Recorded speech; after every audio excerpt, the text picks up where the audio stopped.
चलिए दोस्तों, इस वीडियो के अंदर बात करेंगे टाटा मोटर्स के बारे में। देखिए, टाटा मोटर्स अपने आप में ही एक बहुत बड़ी मजबूत कंपनी है। टाटा मोटर्स के अंदर अगर आप लगभग 10-20 सालों से इस कंपनी के अंदर जुड़े हुए होंगे, अगर आप इस शेयर को देख रहे होंगे, तो दोस्तों काफ़ी सारे निवेशकों ने इस कंपनी से कई बार तगड़ा पैसा कमाया है। क्योंकि अगर आप इस कंपनी का लॉन्ग टर्म का चार्ट पैटर्न देखिएगा, ये स्टॉक कभी 2009 में 37 रुपये 30 रुपये के आसपास हुआ करता था, और वहाँ से अगर आप देखेंगे तो 1900% से भी ज़्यादा की तेज़ी इस कंपनी के शेयर प्राइस के अंदर आपको देखने को मिली। यानी कि 2009 से 2015 तक इतना भयंकर मूवमेंट आपको इस कंपनी के शेयर के अंदर देखने को मिला था। आज बड़ी बात है, देखिए आज हम ये 1900% की चर्चा यहाँ पे कर रहे हैं। वो क्यों कर रहे हैं? क्योंकि दोस्तों हो सकता है कि इस बार कुछ ऐसा ही रुझान ये कंपनी यहाँ पर बनाने का प्रयास तो नहीं कर रही है। क्योंकि अगर ऐसा हुआ तो दोस्तों बहुत ही शानदार रिटर्न काफ़ी सारे निवेशकों के इस कंपनी के अंदर बन सकते हैं। देखिए, कोविड के वक्त ये प्राइस आपको कहाँ पर दिखाई दे रहा था? 74 रुपये के आसपास, और वहाँ से लेकर अभी तक अगर आप देखें तो 616% से भी ज़्यादा की तेज़ी इस कंपनी के शेयर के अंदर देखने को मिली है। वैसे देखा जाए तो आज एक बड़ी खबर भी इस कंपनी के अंदर निकल कर आई है। आप सभी को पता है कि जो ऑटो कंपनियां हैं वो अपने बिक्री के आंकड़े पेश करती हैं। तो यहाँ पर इस कंपनी के बिक्री के आंकड़े पेश हुए और उसमें कुछ हलचल देखी गई है। तो जैसे कंपनियों के नतीजे डिक्लेयर होते हैं, रिजल्ट डिक्लेयर होते हैं, उस पर जो है कई बार स्टॉक रिएक्ट करता हुआ दिखाई देता है। तो वैसे ही दोस्तों यहाँ पर ऑटो कंपनी है, ये भी जब इनके बिक्री के आंकड़े यहाँ पर प्रेजेंट होते हैं तो उस पर कुछ ना कुछ हलचल हमें ज़रूर देखने को मिलती है। लेकिन जो बात मैंने आपको बताई कि ये स्टॉक 2009 से लेकर 2015 तक 1900% से ज़्यादा की जंप हम लोगों को यहाँ पे दिखा चुका है। क्या वही चाल बनाने का प्रयास काफ़ी सारे ऑपरेटर इस कंपनी के अंदर करते हुए दिखाई दे रहे?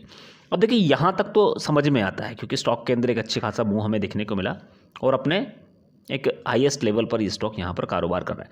इससे पहले भी देखेंगे तो 500 साढ़े 500 रुपये के आसपास आपको शेयर के अंदर तेज़ी देखने को मिली थी, यहाँ तक लेवल पहुँचा था। फिर उसके बाद में यहाँ से एक बड़ा करेक्शन इस कंपनी के अंदर देखने को मिला। यानी कि ये स्टॉक इस समय अपने हाईएस्ट लेवल के आसपास, जहाँ पर एक बड़ा पड़ाव है, वहाँ पर ये स्टॉक कारोबार करता हुआ दिखाई दे रहा है। लेकिन अब की बार में और जब ये तेज़ी हुई थी तब की बार में बहुत ज़मीन आसमान का अंतर आपको देखने को मिलेगा। देखिए, तब क्या था कि तब इलेक्ट्रिक व्हीकल्स की खबरें प्रकाश में नहीं थी। तब यहाँ पर आपको बहुत सारी कंपनियों के साथ में जो इस कंपनी ने टाई अप किया है वो सारी चीज़ें नहीं देखने को मिला करती थी। तो अब में और तब में ज़मीन आसमान का अंतर है इस कंपनी के अंदर। आपने देखा भी होगा कि किस तरीके से ये कंपनी बाहर विदेशों के अंदर अपनी सेल्स को लगातार बढ़ा रही है, वहाँ से इंप्रूवमेंट कर रही है। तो कंपनी यहाँ पर पहले की अपेक्षा बहुत ज़्यादा मजबूत हो चुकी है और इलेक्ट्रिक व्हीकल्स जैसे जैसे बढ़ रहे हैं तो और बड़ी मजबूती आपको इस कंपनी के अंदर देखने को मिलेगी। तो चलिए अब बात करेंगे उस बड़ी खबर के बारे में। तो टाटा मोटर्स के आज ऑटो सेल्स के आंकड़े यहाँ पर आ चुके हैं। यहाँ पर मैं आपको बताना चाहूँगा कि इस बार जो इस कंपनी ने यानी कि मई 2023 में जो अपनी बिक्री यहाँ पर पेश की है वो 74,793 यूनिट की यहाँ पर निकल कर आ रही है। तो टोटल सेल्स थी 74,793 यूनिट, और अगर आप मई 2022 को देखेंगे तो यहाँ पर 76,210 यूनिट आपको देखने को मिल रही थी। तो मई 2022 की तुलना में मई 2023 के अंदर ईयर ऑन ईयर बेसिस पर गिरावट देखने को मिली है। तो यहाँ पर टोटल सेल्स 1.6% की गिरावट के साथ में आपको दिखाई दे रही है। इसी तरीके से अगर आप डोमेस्टिक सेल्स देखेंगे तो 74,755 के मुकाबले 73,448 यूनिट के आसपास आपको देखने को मिल रही है। तो यहाँ पर भी आपको गिरावट ही दिखाई दे रही है। जबकि दोस्तों अगर आप एक्सपोर्ट देखेंगे तो एक्सपोर्ट बढ़ा है, 1455 आपको मई 2022 के अंदर देखने को मिल रहा था, जो कि अब बढ़कर 1525 हो चुका है। जबकि अगर आप इस कंपनी के अंदर आज का वॉल्यूम देखेंगे तो 1 करोड़ का टोटल वॉल्यूम आपको आज के दिन इस कंपनी के अंदर देखने को मिला। तो देखिए, वॉल्यूम मेंटेन किया हुआ है, क्योंकि अगर आप इससे पहले का भी ट्रेडिंग सेशन यहाँ पर देखेंगे तो यहाँ पर भी 1 करोड़ का टोटल वॉल्यूम आपको इस कंपनी के अंदर देखने को मिल रहा था। देखिए, तेज़ी के संकेत यहाँ से मिलते हैं। अगर आप एक वीक का एवरेज देखें तो 95 लाख का टोटल वॉल्यूम था, 42 लाख की टोटल खरीदारी पूरे एक वीक के अंदर हुई, और यहाँ पर एक तरफा एक दिन के अंदर 51 लाख की खरीदारी होती हुई इस कंपनी के अंदर दिखाई दी। तो देखिए, यहाँ पर अगर आप एक मंथ को भी देखेंगे तो 1 करोड़ का टोटल वॉल्यूम था, जिसमें 51 लाख की खरीदारी इस कंपनी के अंदर होती हुई दिखाई दी। वैसे देखा जाए तो बराबर इस कंपनी के अंदर ऑपरेटर्स माल उठा रहे हैं, एफआईएस खरीदारी कर रहे हैं, डीआईएस की तरफ से बड़ा रुझान देखने को मिला जब ही ये स्टॉक हम लोगों को ऊपर की तरफ बढ़ता हुआ दिखाई दिया था। लेकिन बीच बीच में जो खबरें इस कंपनी के अंदर निकल कर आएंगी खास करके ऐसी खबरें कि ऑटो सेल्स के आंकड़े आ चुके हैं, उसकी वजह से नेगेटिव मूवमेंट देखने को मिल सकता है। तो इंट्राडे में स्टॉक ऊपर नीचे के चाल यहाँ पर हम लोगों को दिखाता हुआ नजर आ सकता है।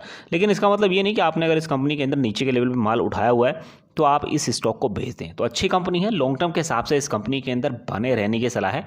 लेकिन दिक्कत कहाँ होती है? दिक्कत वहीं होती है कि दोस्तों हम लोग बल्क में माल जब किसी कंपनी के अंदर उठा लेते हैं और वो शेयर्स गिर जाता है, फिर उसके बाद हम उस कंपनी के अंदर दोबारा खरीदारी नहीं कर पाते। ऐसे बहुत सारे निवेशक हुए होंगे जिन्होंने हज़ार शेयर्स किसी कंपनी के अंदर उठा लिए होंगे, और जब हमारा लॉस बहुत ज़्यादा वाइड हो जाता है तो उस लॉस को हम लोग देखते रहते हैं, उस कंपनी के अंदर दोबारा खरीदारी करने की हमारी हिम्मत ही नहीं होती है, और यही एक बड़ी गलती है। लेकिन अगर यहाँ पर हमारे कम शेयर्स होते तो हम उस लॉस को तो देखते साथ ही में उस कंपनी के अंदर बराबर SIP प्लान भी कर सकते थे।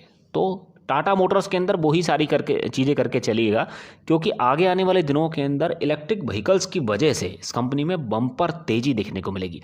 लेकिन ये सारी चीज़ें दोस्तों लॉन्ग टर्म की हैं, 1 से 3 साल का नज़रिया बनाकर चलें, 5 साल का नज़रिया इस कंपनी के अंदर बनाकर चलें, बहुत ही शानदार रिटर्न आपको इस कंपनी के अंदर देखने को मिल सकते हैं। अब देखिए कुछ चीज़ें मैं आपको दिखाना चाहूँगा कि अभी जो परफॉर्मेंस रही है पिछले 3-4 सालों के अंदर, क्योंकि देखिए खाली ऐसा नहीं कि शेयर प्राइस को हम लोग देख रहे हैं और कंपनी के फंडामेंटल को ऑब्जर्व करके नहीं चल रहे, तो यहाँ पर फिर एक बड़ी गलती हो जाएगी। तो अभी अगर आप कंपनी का मार्केट कैप देखें तो बड़ी कंपनी है, 1,91,763 करोड़ रुपये का मार्केट कैप है। स्टॉक पी की बात करें 76 पर है, ओवर वैल्यूड कैटेगरी के अंदर ये स्टॉक आ रहा है। तो खरीदारी करते वक्त रिस्क का ध्यान रखें, स्टॉक के अंदर करेक्शन कभी भी देखने को मिल सकता है। लेकिन जब करेक्शन होगा तो यहाँ पर ये सोचें कि कुछ ना कुछ क्वांटिटी होनी चाहिए। यहाँ पर अगर और करेक्शन होता है तो यहाँ पर भी क्वांटिटी आप इस कंपनी के अंदर ऐड कर सकते हैं। दूसरी बात यह है कि देखिए अभी तक आपने 2-3 बार झटके देखे इस कंपनी के अंदर, साइकिल वाइज काम होता है, तेज़ी होती तो होती चली जाती है, गिरावट होती तो फिर गिरावट ही देखने को मिलती रहती है। फिलहाल अभी कोई ऐसा संकेत इस कंपनी के अंदर नहीं मिला है कि यहाँ से एक बड़ा करेक्शन देखने को मिले। अगर आप ROC देखें 6.31% है, ROE की बात की जाए तो 5.58% देखने को मिल रही है। पिछले 5 साल के अंदर सेल्स ग्रोथ कम रही है, 3.48% की सेल्स ग्रोथ है, जो कि काफ़ी कम कही जा सकती है, लेकिन माइनस में नहीं है। हाँ, कंपनी का काम चल रहा है, धीरे धीरे करके इस कंपनी के अंदर ग्रोथ हो रही है। रिजर्व्स देखेंगे तो 44,556 करोड़ रुपए का आपको देखने को मिल रहा है। देखिए अब की बार में और तब की बार में, मतलब अब की बार में और तब, यानी कि जब स्टॉक 1900% के रिटर्न देकर गया था, तो ज़मीन आसमान का अंतर है। क्योंकि अभी अगर आप इस कंपनी को ध्यान से देखेंगे तो पिछले कई क्वार्टर से ये कंपनी लगातार स्ट्रगल कर रही थी, और इस बार उस स्ट्रगल की परीक्षा की जो घड़ी थी वो पूरी हुई। यहाँ पर आप ध्यान से देखिएगा 1,05,932 करोड़ रुपए की सेल्स इस कंपनी ने रिपोर्ट की, जो कि अपने आप में पिछले कई क्वार्टर का रिकॉर्ड ध्वस्त करती हुई दिखाई दी है। खुद सोचेगा इतनी शानदार परफॉर्मेंस आपको इस कंपनी के अंदर देखने को मिली। तो देखिए अभी तो इस परफॉर्मेंस पर ये शेयर रिएक्ट किया ही नहीं है, तो रिएक्ट होना चाहिए मेरे ख्याल से। अभी यहाँ पर अगर आप पिछला क्वार्टर देखें 88,479 करोड़ रुपए की सेल्स थी। पिछले साल की बात की जाए तो 78,000 करोड़ की सेल्स इस कंपनी ने रिपोर्ट की। देखिए यहाँ पर सेल्स तो बड़ी है, लेकिन हाँ खर्चे भी बराबर बढ़ रहे हैं, 92,000 करोड़ के खर्चे इसके हो गए। तो उसका क्या इम्पैक्ट हमें देखने को मिलता है, किस पर? ऑपरेटिंग प्रॉफिट पर। तो ऑपरेटिंग प्रॉफिट फिर भी बढ़त में है, क्योंकि क्वार्टर बेसिस पर कंपेयर करेंगे तो 10,820 करोड़ के मुकाबले 13,184 करोड़। लेकिन साफ साफ देखने वाली बात यह है कि कंपनी के मार्जिन अभी भी नहीं बढ़े हैं, 12% के हैं, हाई दिखाई दे रहे हैं। क्वार्टर बेसिस पर फ्लैट है, ईयर ऑन ईयर बेसिस पर तेजी है 1% की। इसके अलावा अगर आप इस कंपनी का मुनाफा देखेंगे तो मुनाफा क्वार्टर बेसिस पर बढ़ता हुआ दिखाई दे रहा है। 3,000 करोड़ का प्रॉफिट इस कंपनी को पिछले क्वार्टर में हुआ था, और इस बार 5,496 करोड़ का। अब देखने वाली बात यह है कि ये जो अगला क्वार्टर यहाँ पे चल रहा है, इसमें जब ये कंपनी अपने रिजल्ट्स पेश करेगी, क्या इस बार जो नतीजे आए हैं, प्रॉफिट जो निकल कर आया, उससे शानदार ग्रोथ यहाँ पर दिखा सकती है? देखने वाली बात है, क्योंकि पिछले साल तो ये कंपनी केवल 992 करोड़ के घाटे के साथ में थी। और अगर यहाँ पर जब अगले क्वार्टर के नतीजे हम लोग को देखने को मिलेंगे, जब हम यहाँ per year on year basis पर कंपेयर करेंगे, तो यहाँ पर बराबर की टक्कर इस कंपनी के अंदर देखने को मिल सकती है। अगर आप EPS देखेंगे तो EPS क्वार्टर बेसिस पर बढ़ा, और सालाना भी इसके अंदर मजबूती देखने को मिली। अब आप इस कंपनी को financial year to financial year compare करके चलेगा, 3,45,000 करोड़ की सेल्स 2023 के अंदर, 2,78,454 करोड़ की सेल्स 2022 के अंदर।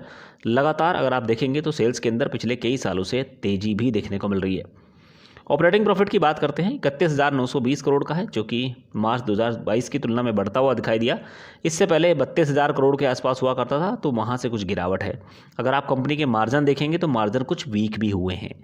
इसके अलावा अगर आप इस कंपनी का नेट प्रॉफिट देखें तो 2,690 करोड़ रुपए का निकल कर आया, जो कि इससे पहले 11,000 करोड़ से ज़्यादा के नुकसान में ये कंपनी हम लोगों को दिखाई देती थी। तो परफॉर्मेंस तो ठीक ठाक है, शानदार ग्रोथ इस कंपनी के अंदर हो रही है। अगर आप इस कंपनी की बैलेंस शीट को भी देखेंगे तो 766 करोड़ का शेयर कैपिटल है। रिजर्व्स की बात की जाए तो बढ़ोतरी यहाँ पे देखने को मिली है। बोरोइंग की बात की जाए तो कमी हो रही है। तो डेट ये कंपनी अपना रिड्यूस कर रही है, यहाँ से पॉजिटिव संकेत निकल कर आए हैं। इसके अलावा अगर आप कंपनी के टोटल सेट देखेंगे तो इसके अंदर भी बढ़ोतरी आपको देखने को मिली है, यहाँ से भी मजबूत संकेत निकल कर आए। इसके अलावा अगर आप इस कंपनी के अंदर निवेशकों का रुझान देखेंगे तो प्रोमोटर्स की हिस्सेदारी 46.39% है। क्वार्टर बेसिस पर किसी भी तरह की कोई बिकवाली नहीं हुई है। एफआईएस की तरफ से खरीदारी हुई है, डीआईएस की तरफ से इस कंपनी के अंदर भी खरीदारी देखने को मिल रही है। सरकार का हिस्सा फ्लैट है। इसके अलावा जो रिटेल निवेशक हैं क्वार्टर बेसिस पर बिकवाली करते हुए दिखाई दिए। तो अच्छी कंपनी है दोस्तों, लॉन्ग टर्म के हिसाब से इस कंपनी के अंदर एसआईपी की जा सकती है। फिलहाल जो लेवल इस कंपनी के अंदर देखने को मिल रहे हैं एक रेंज बाउंड है, क्योंकि आप सभी को पता है कि 550, 570 जब ये स्टॉक यहाँ गया है, यहाँ से एक झटका इस कंपनी के अंदर जरूर लगा है। लेकिन देखने वाली बात यह है कि जो हमें पहले परफॉर्मेंस देखने को मिला करती थी वहाँ से तो बहुत ही शानदार ग्रोथ देखने को मिली है। तो क्या ये स्टॉक इन लेवल पर सस्टेन कर पाएगा या नहीं कर पाएगा? अगर कर पाता है तो दोस्तों फिर काफ़ी ऊपर के लेवल आपको इस कंपनी के अंदर देखने को मिलेंगे। हो सकता है ये कंपनी कम से कम हम लोगों को कोविड के बाद से 1000% से भी ज़्यादा का रिटर्न यहाँ पर देती हुई दिखाई दे। दोस्तों अगर ये पूरी जानकारी आपको अच्छी लगी हो तो वीडियो लाइक ज़रूर कीजिएगा। चैनल पर पहली बार आए हैं तो सब्सक्राइब करके रख सकते हैं, साथ में बेल आइकन जरूर हिट कर लीजिएगा। Thank you so much.